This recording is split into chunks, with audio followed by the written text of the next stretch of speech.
ये घटना रामायण के उस हिस्से की है जब रावण ने सीता को भ्रमित करने के लिए माया से बना श्री राम का सिर दिखाया था। रावण का ये प्रयास सीता के मनोबल को तोड़ने और उसे अपने वश में करने का था। तारांकन कहानी का सारांश। तारांकन। जब रावण को पता चला कि श्री राम की सेना सुवेल पर्वत पर पहुंच चुकी है और उन पर विजय पाना असंभव है, तो वह चिंता में पड़ गया। उसने अपने मायावी राक्षस विदुज्जेहव को बुलाकर श्री राम का माया से निर्मित सिर बनाने का आदेश दिया। विदुज्जेहव जल्दी ही रक्त से लथपथ श्री राम का सिर बना लाया। इसे देखकर कोई नहीं कह सकता था कि यह माया का सिर है। रावण ने उस सिर को सीता के सामने रखा और कहा कि राम युद्धभूमि में मारे गए हैं।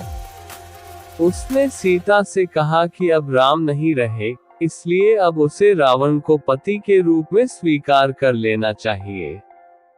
सीता ने उस सिर को देखकर विलाप करना शुरू कर दिया और कैकेयी को कोसने लगी। सीता इस तरह विलाप कर रही थी कि तभी एक राक्षस ने आकर रावण को सूचना दी कि मंत्री प्रहस्त उससे मिलना चाहते हैं। ये सुनकर रावण सिर को लेकर वहां से चला गया। विभीषण की पत्नी, जो इस घटना की सूचना पाकर वहां आई थी, ने सीता की मूर्छा दूर की और उन्हें समझाया कि रावण का कहा सब झूठ है। वह माया से बना सिर है और राम लक्ष्मण मारे नहीं गए हैं। उसने तर्क देकर सीता को यह विश्वास दिलाया कि यदि राम लक्ष्मण वानरों सहित मारे गए होते, तो रण की तैयारी क्यों होती।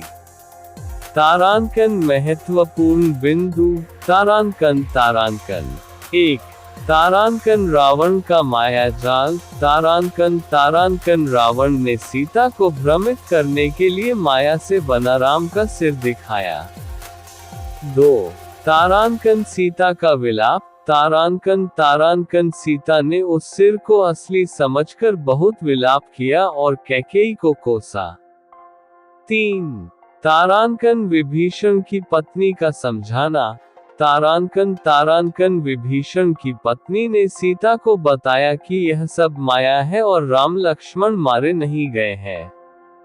इस घटना ने ये स्पष्ट किया कि रावण कितना मायावी और छल कपट से भरा था, परंतु सत्य और धर्म की शक्ति को झूठ और माया से कभी नहीं हराया जा सकता। जब रावण के गुप्तचरों ने बताया कि श्री रामचंद्र जी की सेना सुवेल पर्वत पर आकर ठहरी है और उस पर विजय पाना असंभव है, तब वह उद्वेलित हो गया। उसने महाबली, महामायावी, मायाविशारद राक्षस विदुज्जेहव को बुलाकर आदेश दिया कि वह शीघ्र श्री रामचंद्र जी का माया निर्मित मस्तकर बनाकर लाए।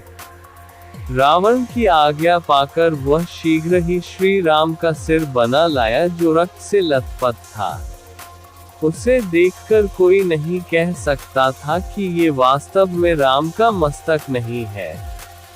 उस मस्तक को बाण की नोक पर रखकर वह अशोकवाटिका में जाकर सीता से बोला, हे सीते, तूने राम की शक्ति पर अगाध विश्वास करके मेरा कहना नहीं माना। देख, राम युद्धभूमि में मारा गया। ले, अपने पति के मरने का समाचार सुन और इस सिर को देखकर अपने अभिमान पर आंसू बहा। वह अभिमानी वानरों के भरोसे मुझसे युद्ध करने आया था।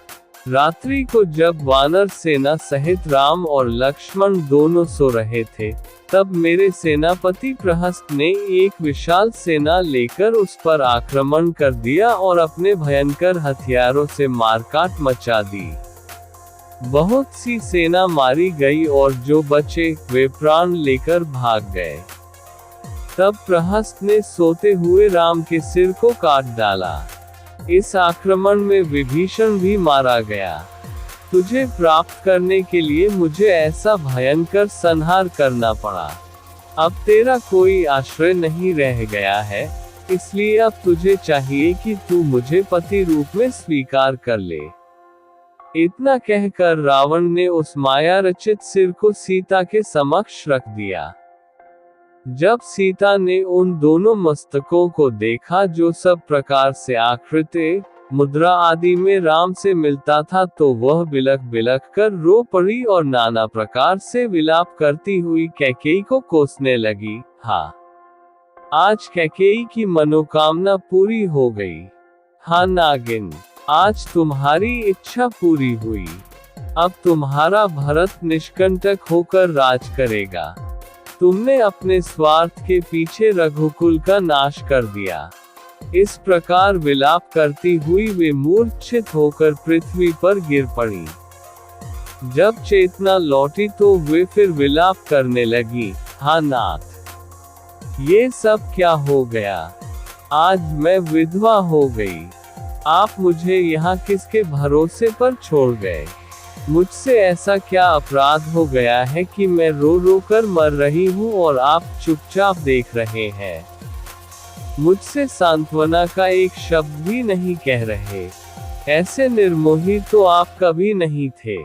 वन चलते समय आपने वचन दिया था कि तेरा साथ कभी नहीं छोड़ूंगा, परंतु आज आप मुझे अकेला छोड़कर चल दिए। आपकी प्रतीक्षा में आंखें बिछाए कौशल्या जब ये समाचार सुनेंगी तो उनकी क्या दशा होगी? कौन उनके आंसू पोंछेगा? हाँ, आज मैं ही आप दोनों की मृत्यु का कारण बन गई। हे नीच रावण, तूने दोनों भाइयों की हत्या तो करा ही दी, अब मेरा शीश भी काटकर अपनी कृपाण की प्यास बुझा ले। मेरे पति स्वर्ग में मेरी प्रतीक्षा कर रहे हैं। अब मैं इस संसार में एक क्षण भी रहना नहीं चाहती। उठा तलवार, कर अपना काम।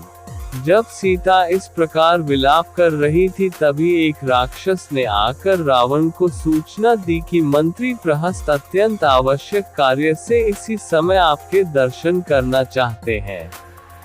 ये सुनते ही रावण तत्काल उस सिर को लेकर वहां से चला गया। उस समय तक सीता पुनः मूर्छित हो चुकी थी। विभीषण की स्त्री इस घटना की सूचना पाकर अशोकवाटिका में आई। वह सीता की मूर्छा दूर करके उन्हें समझाने लगी, रावण ने तुमसे जो कुछ कहा है वह झूठ है। राम न तो मारे गए हैं और न ये दुष्ट उन्हें मार ही सकते हैं। ये सिर माया से बनाया गया है। तुम इसके छल में पड़कर यह भी भूल गई कि लक्ष्मण दिन रात राघव की सेवा में रहते हैं और वे रात को कभी नहीं सोते। फिर सोते में उनके सिर कैसे काटे जा सकते हैं? तनिक कान लगाकर सुनो। रण की तैयारी करती हुई राक्षस सेना की गर्जना की ध्वनि स्पष्ट सुनाई दे रही है। यदि राम लक्ष्मण वानरों सहित मारे जाते तो फिर ये तैयारी किस लिए होती? ये तर्कयुक्त वचन